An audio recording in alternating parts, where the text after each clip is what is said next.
சென்னை சிவானந்தா சாலையில் பகுதி நேர ஆசிரியர்கள் உண்ணாநிலை போராட்டத்தில் ஈடுபட்டு வருகின்றனர்.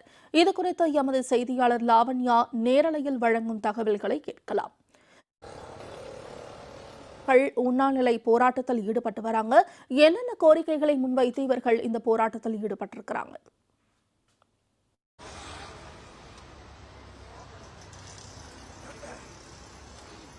வணக்கம் மோனிஷா.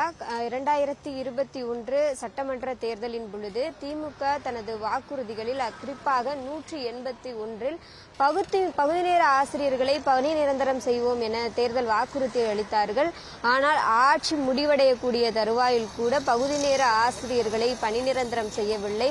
சுமார் 12,000க்கும் மேற்பட்ட பகுதி நேர ஆசிரியர்கள் சொற்ப சம்பளத்தில் தங்களினுடைய வாழ்வாதாரத்தை முன்னெடுக்க முடியாமல் மிகவும் சிரமம் அடைந்து வருவதாக தற்பொழுது சென்னை சிவானந்தா சாலையில் ஒரு உண்ணாநிலை போராட்டத்தில் ஈடுபட்டு வருகிறார்கள். இன்று மட்டுமல்லாமல் கடந்த சில நாட்களாகவே, அதாவது இந்த வருடத்தினுடைய தொடக்கத்திலிருந்தே பகுதி நேர ஆசிரியர்கள் பல்வேறு கட்ட போராட்டங்களை முன்னெடுத்து வரக்கூடிய ஒரு சூழலில் இன்று சென்னை சிவானந்தா சாலையில் உண்ணாநிலை போராட்டத்தில் ஈடுபட்டு வருகிறார்கள். அவர்களிடம் தகவல்களை கேட்டு பெறலாம். வணக்கம் சார். இப்ப தொடர்ந்து பகுதி நேர ஆசிரியர்கள் போராட்டத்தை முன்னெடுத்துட்டு வரீங்க. அரசு தரப்புல எந்தவித நடவடிக்கையாவது எடுத்தாங்களா? வணக்கம். கடந்த ஜூலை 8 ஜூலை 19 தொடர்ந்து அனுமதி மறுத்தும் கூட 12 நாட்கள் பல்வேறு போராட்டங்களை முன்னெடுத்தோம். சாலை மறியல் செய்து கூட எங்கள் நிர்வாகிகள் மீது, அந்த ஒருங்கிணைப்பு 4 சங்க நிர்வாகிகள் மீது 2 முதல் 7 வழக்கு பதிவுகள் செய்து கூட வைத்துள்ளார்கள். அந்த நிலையில் கூட தொடர்ந்து 12 நாள் எங்களுடைய பகுதி நேர ஆசிரியர்கள் 12,000 குடும்பத்தை வாழ்வதிலிருந்து தவிக்கிற அந்த குடும்பத்திற்காக போராட்டத்தை தொடர்ந்து செய்து கொண்டிருக்கின்றோம். அப்பொழுது தொடர்ந்து கூட தேர்தல் வாக்குறுதி எண் 2021 இப்போ இருக்க மாண்பு முதல்வர் அவர்கள் வாக்குறுதி எண் 181 நாங்கள் ஆட்சிக்கு வந்தால் பகுதி நேர ஆசிரியர்களை பணி நிரந்தரம் உடனடியாக செய்வோம், அதுவும் 100 நாட்கள் செய்வோம் என்றெல்லாம் வாக்குறுதியை கொடுத்துவிட்டு எங்களிடம் வாக்குறுதிகளெல்லாம் பெற்று ஆட்சி அரியணையில் அமர்ந்துவிட்டு இந்த ஆட்சி முடிகின்ற வேளையில் இந்த 5 ஆண்டுகள் முடிகின்ற நிலையிலும் கூட அடுத்த தேர்தலை நோக்கி அடுத்த தேர்தல் வாக்குறுதிக்கு அந்த குழு கூட அமைக்கப்பட்டு விட்டது.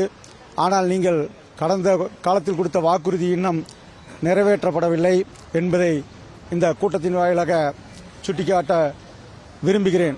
சார், 12 நாட்கள் சாலையில் அமர்ந்து, அதுவும் குறிப்பாக பெண் ஆசிரியர்கள் முதற்கொண்டு எல்லாருமே சாலையில் அமர்ந்து கொண்டு ஒரு கழிவறைக்கு கூட செல்ல முடியாத ஒரு சிரமத்திற்கு ஆளாக்கப்பட்டு தொடர்ந்து போராட்டத்தில் ஈடுபட்டீங்க.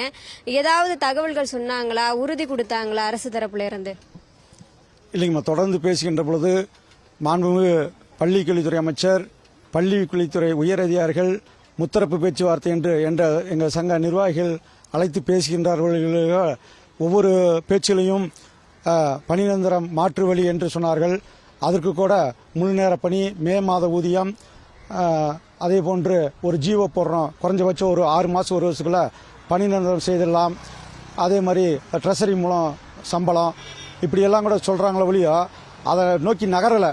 ஏதாவது பேச்சுவார்த்தைன்னு பேசுகிறாங்க, ஏதாவது ஒரு பதிலை சொல்கிறாங்க, பதிலை சொல்லி எங்களை அந்த போராட்ட காலத்திலேருந்து அப்புறப்படுத்த தான் பார்க்குறாங்க ஒழிய அது தொடர்ந்து எங்களுக்கு செய்ய அந்த வாக்குறுதி கொடுத்து அதை செய்யவே இல்லை. 1% கூட செய்யவே இல்லை. நாங்கள் நம்பிக்கை இழந்துட்டோம்னு சொல்கிறத விட 12,000 பகுதி நேர ஆசிரியர்கள் ஏமாற்றப்பட்டு விட்டோம்.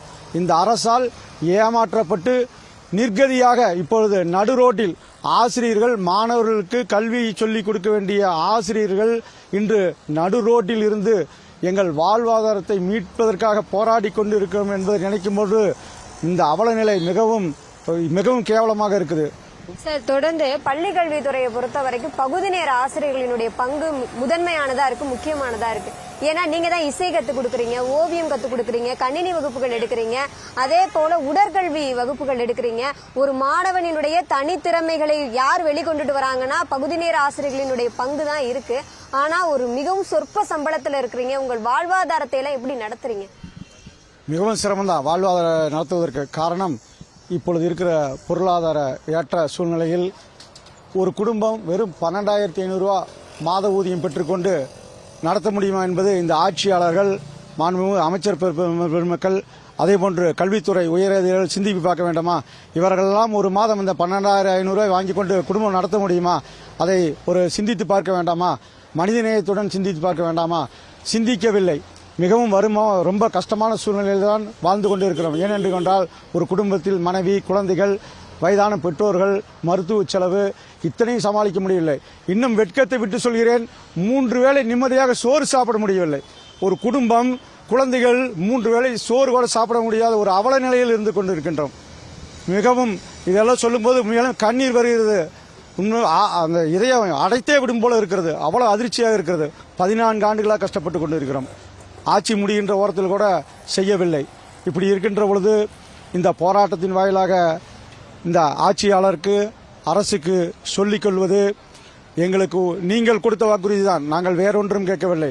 நீங்கள் கொடுத்த தேர்தல் வாக்குறுதி எண் 181, நாங்கள் ஆட்சிக்கு வந்தால் பணி நிரந்தரம் செய்யப்படுவீர்கள் என்று சொன்னீர்கள். அந்த வாக்குறுதியை எந்தவித எதுவும் இல்லாமல் உடனடியாக போர்க்கால அடிப்படையில் எந்தவித நிபந்தனையுமின்றி உடனடியாக நிறைவேற்றி கொடுக்க வேண்டும். அப்படி இல்லை என்று சொன்னால் வருகின்ற ஜனவரி மாதத்தில் எங்களுடைய 10-12 சங்கங்களையும் ஒருங்கிணைத்து ஜனவரி மாதத்தில் சென்னையில் காலவரையற்ற தொடர் போராட்டத்தை முன்னெடுப்போம் என்பதை இந்த கூட்டத்தின் வாயிலாக தெரிவித்துக் கொள்ள கடமைப்பட்டுள்ளேன். அதே நேரத்தில் வருகின்ற சட்டமன்ற தேர்தலில் ஒரு விரல் புரட்சியை ஏற்படுத்துவோம் என்பதையும் உங்களுக்கு எச்சரிக்கையாக சொல்லிக்கொள்ள கடமைப்பட்டுள்ளேன். தொடர்ந்து 12,000 பகுதி நேர ஆசிரியர்கள் திமுக அரசின் மீது நம்பிக்கையை இழந்திருக்கிறார்கள். அதிலும் குறிப்பாக நாங்கள் ஏமாற்றப்பட்டிருக்கிறோம் என்று மிகவும் மன உளைச்சலில் அவர்கள் தெரிவித்திருக்கக்கூடிய அந்த கருத்துக்களை எல்லாம் காண முடிகிறது. அது மட்டுமின்றி ஜனவரி மாதத்தினுடைய தொடக்கத்திலிருந்தே அவர்களினுடைய 12 சங்கங்களை ஒருங்கிணைத்து இந்த அரசுக்கு எதிராக மிகப்பெரிய ஒரு போராட்டத்தை, காலவரையற்ற ஒரு போராட்டத்தை முன்னெடுக்கப் போவதாக பகுதி நேர ஆசிரியர்கள் திமுக அரசிற்கு மிகப்பெரிய ஒரு எச்சரிக்கை விடுத்திருக்கிறார்கள். மோனிஷா, லாவண்யா களத்தில் இருந்து தகவல்களை பதிவு செய்தமைக்கு நன்றி.